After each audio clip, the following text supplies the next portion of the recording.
a verdade por trás da história. Não é culpa sua, mas é sua responsabilidade. Dr. Joe Vitale. Eu ainda tinha perguntas a fazer ao Dr. Hewlett. Ele não tinha me contado toda a história a respeito do seu trabalho no hospital psiquiátrico. Você nunca viu os pacientes? Perguntei de novo certo dia. Nunca? Eu os via no corredor, mas nunca os atendi como pacientes no meu consultório, respondeu ele. Certa vez, um deles me disse: Você sabe que eu poderia matá-lo? Aposto que você poderia fazer um bom trabalho, repliquei.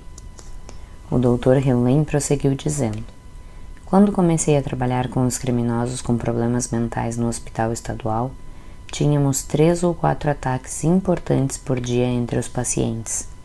Naquela época, havia mais ou menos 30 pacientes na ala. As pessoas eram algemadas, colocadas no isolamento ou ficavam restritas à ala.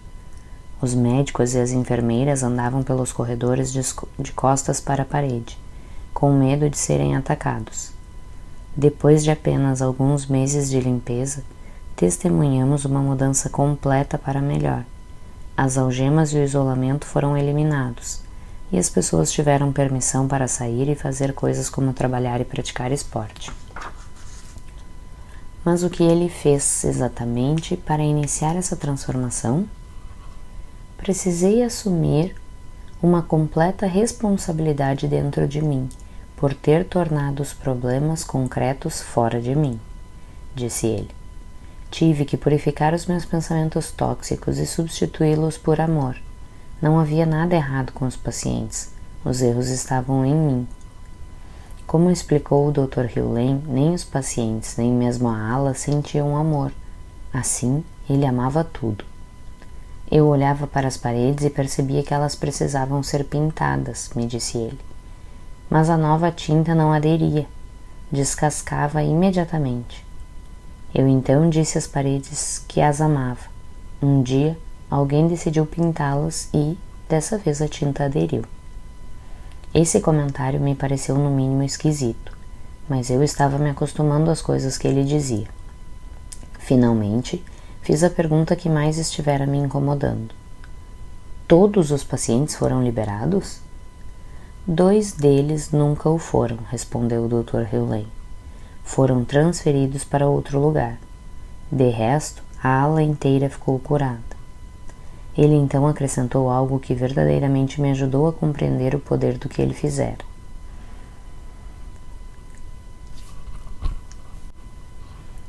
Se você quiser saber como eram as coisas durante aqueles anos, escreva para Omaka Okala Hamaguchi. Ela trabalhou como assistente social no período em que estive lá. Segui o conselho dele.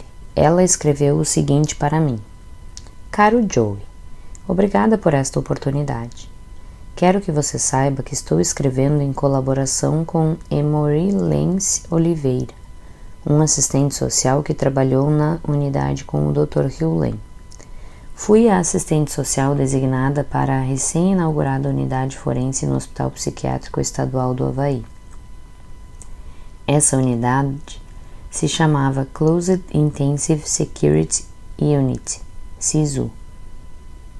Ela abrigava pacientes detentos que frequentemente haviam cometido delitos graves e monstruosos, como assassinato, estupro, agressão, assalto, assédio e combinações desses delitos, e também tinham sido diagnosticados com graves distúrbios mentais ou com a possibilidade de tê-los. Alguns dos pacientes detentos tinham sido inocentados dos seus crimes por motivo de insanidade e condenados a permanecer naquele local. Outros eram completamente psicóticos e necessitavam de tratamento, e outros ainda estavam lá para serem examinados e avaliados para que fosse determinada a sua aptidão para prosseguir, ou seja, se eram capazes de compreender as acusações feitas contra eles e participar da própria defesa. Alguns eram esquizofrênicos, alguns sofriam do distúrbio bipolar e outros eram mentalmente retardados, ao passo que outros haviam sido diagnosticados como psicopatas e sociopatas. Havia ainda aqueles que estavam tentando convencer os tribunais de que eram uma ou todas as coisas que acabo de relacionar. Todos ficavam presos na unidade 24 horas por dia e só tinham autorização para sair para consultas médicas ou sessões no tribunal, e mesmo assim escoltados e com as algemas nos pulsos e nos tornozelos. Passavam a maior parte do dia em um aposento de reclusão, um quarto trancado com paredes e teto de concreto, um banheiro trancado e sem janelas. Muitos estavam intensamente medicados. As atividades eram poucas e esparsas. Os incidentes eram ocorrências esperadas, pacientes atacando a equipe, pacientes atacando outros pacientes, pacientes atacando a si mesmos, pacientes tentando fugir. Os incidentes com a equipe também representavam um problema, a equipe manipulando pacientes, problemas com drogas, licença médica e seguro de acidentes no trabalho, conflitos entre os membros da equipe, uma eterna rotatividade nos cargos de psicólogo, psiquiatra e administrador, problemas hidráulicos e elétricos, etc, etc, etc. O lugar era movimentado, explosivo, deprimente e incivilizado. Nem mesmo as plantas cresciam ali. E mesmo quando o setor foi transferido para uma nova unidade recém-reformada, muito mais segura e com uma área de recreação cercada, ninguém esperava que alguma coisa fosse realmente mudar. Assim, quando outro daqueles psicólogos apareceu, todos partimos do princípio de que ele tentaria agitar as coisas e implementar programas avançadíssimos, e em seguida partiria quase tão rápido quanto chegara. Todos já havíamos visto esse filme. Entretanto, dessa vez quem chegou foi o Dr. Hewlett, que além de ser uma pessoa bastante cordial, dava a impressão de não fazer quase nada. Ele não fazia avaliações ou diagnósticos, não oferecia nenhuma terapia e não aplicava testes psicológicos. Frequentemente chegava tarde, não comparecia às conferências sobre casos e tampouco participava do registro de informações obrigatório. Em vez disso, ele praticava um processo esquisito de Ho'oponopono da identidade própria, que tinha alguma coisa a ver com assumir completamente a responsabilidade por si mesmo, olhar somente para si mesmo e permitir a remoção das energias negativas e indesejadas de dentro de si mesmo. Vejam só. O mais estranho de tudo era o fato de que esse psicólogo parecia sempre à vontade e dava até mesmo a impressão de estar realmente se distraindo. Ele ria muito, divertia-se com os pacientes e com a equipe e parecia genuinamente gostar do que fazia. Ao mesmo tempo, todo mundo parecia amá-lo e apreciá-lo, mesmo parecendo que ele não trabalhava muito. E as coisas começaram a mudar. As celas de reclusão começaram a se esvaziar. Os pacientes estavam se tornando responsáveis pelas suas próprias necessidades e assuntos. Também começaram a participar do planejamento e a implementar programas e projetos para si mesmos. Os níveis de medicação também estavam caindo, e os pacientes começaram a ter permissão para deixar a unidade sem estar algemados. A unidade adquiriu vida, ficou mais calma, mais leve, mais segura, mais ativa, mais divertida e mais produtiva. As plantas começaram a crescer. Os problemas hidráulicos se tornaram quase inexistentes.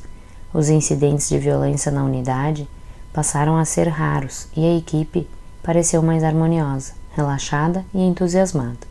Em vez de problemas com a licença de saúde e a falta de pessoal, o excesso de pessoal e a perda de cargos se tornaram agora uma preocupação. Duas situações específicas exerceram em mim um impacto memorável. Havia um paciente que sofria gravemente de delírio e paranoia. Tinha um histórico de violência.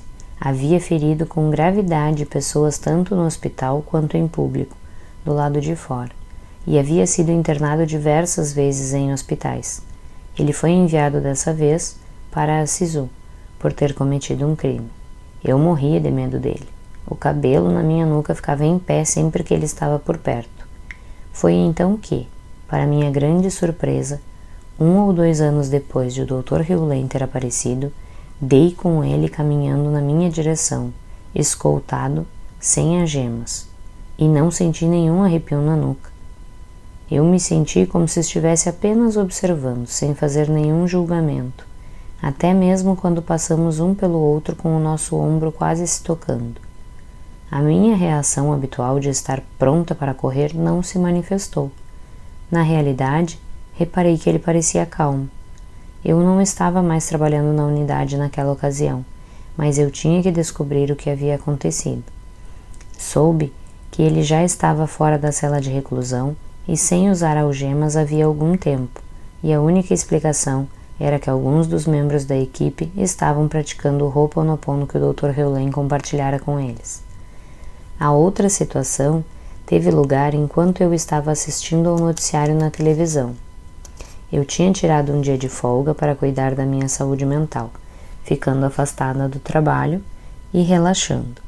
O comparecimento ao tribunal de um paciente da SISU que havia molestado e assassinado uma menina de 3 ou 4 anos de idade apareceu nas notícias.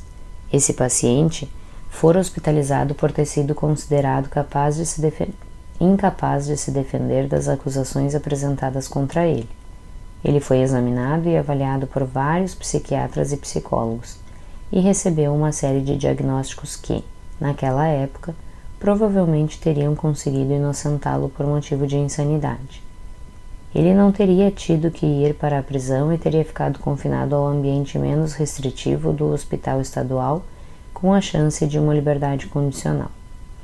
O Dr. Hewlett havia interagido com esse paciente que, com o tempo, pediu que lhe ensinassem o processo de Ho'oponopono da identidade própria.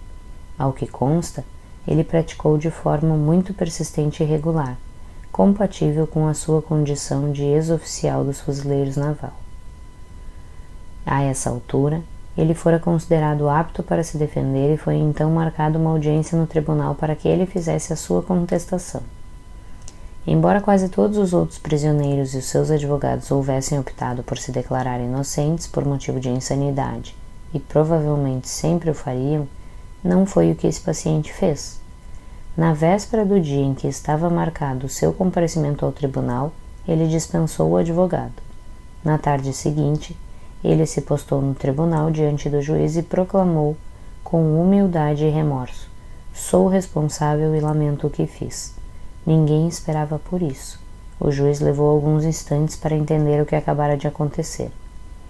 Eu jogara tênis com o Dr. Hewlett e esse homem em 2 ou 3 ocasiões, e embora o paciente tivesse sido extremamente educado e atencioso, eu o tinha julgado.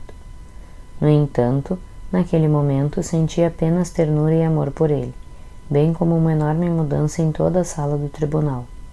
O tom de voz do juiz e dos advogados era agora suave, e todos os que cercavam pareciam estar olhando para ele com um sorriso afetuoso. Foi um momento importante. Assim, quando o Dr. Hewlett perguntou certa tarde se alguns de nós gostaríamos de saber mais a respeito desse Ho'oponopono depois do jogo de tênis, aceitei de imediato, esperando ansiosa que o jogo começasse e acabasse. Quase 20 anos se passaram, e ainda tenho profunda admiração pelo que vim a saber depois, que era a divindade atuando através do Dr. Hewlett no Hawaii State Hospital. Sou eternamente grata ao Dr. Hewlett e ao processo esquisito que ele trouxe consigo. A propósito, caso você esteja querendo saber, esse paciente foi considerado simplesmente culpado, sem nenhum atenuante devido a uma possível doença mental, tendo sido de certa maneira recompensado pelo juiz, que atendeu ao seu pedido de cumprir a pena em uma penitenciária federal no seu estado natal, onde poderia ficar perto da esposa e dos filhos.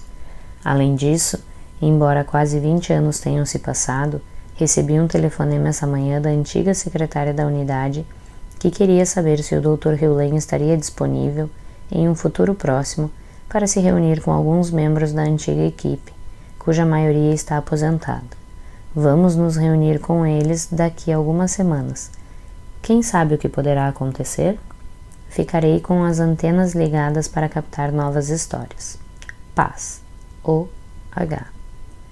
Aí está, o Dr. Hewlett havia de fato realizado um milagre no hospital. Ao praticar o amor e o perdão, ele transformou pessoas incorrigíveis e de muitas maneiras consideradas a escória da sociedade. Esse é o poder do amor. É claro que eu queria saber ainda mais. Quando eu estava completando a primeira versão preliminar deste livro, eu a enviei ao Dr. Hewlett para que a revisasse. Eu queria que ele verificasse se ela estava precisa. Também desejava que ele preenchesse quaisquer buracos na história a respeito dos anos que passou naquele hospital psiquiátrico. Cerca de uma semana depois de receber o original, ele me enviou o seguinte e-mail. Ao Akua. Esta é uma nota confidencial apenas para os seus olhos. Eu a escrevo depois de ler a versão preliminar de Zero Limit. Tenho outros comentários a fazer sobre essa versão, mas eu os deixarei para futuros e-mails. Está concluído, declarou Morna sem ser enfática. O que está concluído? Perguntei. O seu trabalho no Hawaii State Hospital está concluído. Embora eu sentisse o caráter final do seu comentário, naquele dia de verão de julho de 1987, retruquei. Tenho que dar a eles 2 semanas de aviso prévio. É claro que isso não aconteceu. Nunca foi sugerido que eu fizesse isso, e ninguém no hospital mencionou essa possibilidade. Não voltei ao hospital, nem mesmo quando fui convidado para a minha festa de despedida. Os meus amigos fizeram a festa sem mim. Os presentes de despedida foram enviados para o escritório da Foundation of I no dia seguinte da festa. Adorei a minha permanência no Hawaii State Hospital, na unidade forense. Adorei as pessoas da ala. Em algum momento, não sei exatamente qual, deixei de ser o psicólogo da equipe e passei a ser um membro da família.